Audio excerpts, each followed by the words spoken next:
जय हिंद, नमस्कार. मी जयंती कठाळे. अरे खेकडा भजी, कांदा भजी आणि सगळे कुरकुरीत भजी कुरकुरीत करण्यासाठी काय करावं? मी कांदा भजीचा आजचा सिक्रेट तुम्हाला सगळ्यांना सांगतो. कांदे कापून घ्या, त्याला ऑइल लावून घ्या, त्याला लिंबाचा एक सिरप लावून घ्या, त्याच्यात हळद, तिखट, मीठ, मसाला सगळं जे काय तुम्हाला टाकायचं आहे. अक्षरशः काही लोक तर कांदा लसणाची पेस्ट्री टाकतात, मला नाही आवडत. पण आलं टाकलं थोडं तर चालतं किसलेलं. ते सगळं त्या कांद्याला पूर्ण मॅरिनेट करायचं. केवढं मला कांदा भजी आवडतात, तोंडाला पाणी सुटायला. आणि ते सगळं मॅरिनेट करून तसंच ठेवायचं. कांद्याचं पाणी त्याच्यामध्ये आपोआप सुटत जातं, त्याला तसंच ठेवा. ते कांद्याचं पाणी फेकायचं नसतं. हे स्लाइस कांदे जेव्हा पाणी सोडायला लागतात त्याच्यानंतर त्याच्यामध्ये 2 ते 3 टेबलस्पून बेसन घालायचं.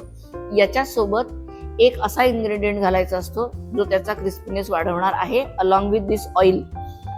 याच्यात घालायचं असतं किंचित, आय एम टेलिंग यू, किंचित. एवढंच फक्त तांदळाचं पीठ घालायचंय, जस्ट भुरकवायचं आहे मिठासारखं.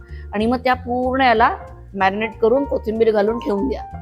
आता कढई आता ठेवायची आहे गॅसवर, मग ऑइल टाकायचं आहे, त्याला गरम होऊ द्यायचं आहे. This timeline requires for this to get marinated.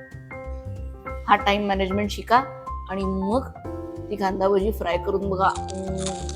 अशी तोंडात क्रंच नाही वाजला ना तर जयंतीचं नाव बदलवा, आणि वाजला तर कमेंटमध्ये लिहून पाठवा. उद्या परत भेटूया नवीन टिप्स सोबत, नव्या सिक्रेट सोबत. बाय.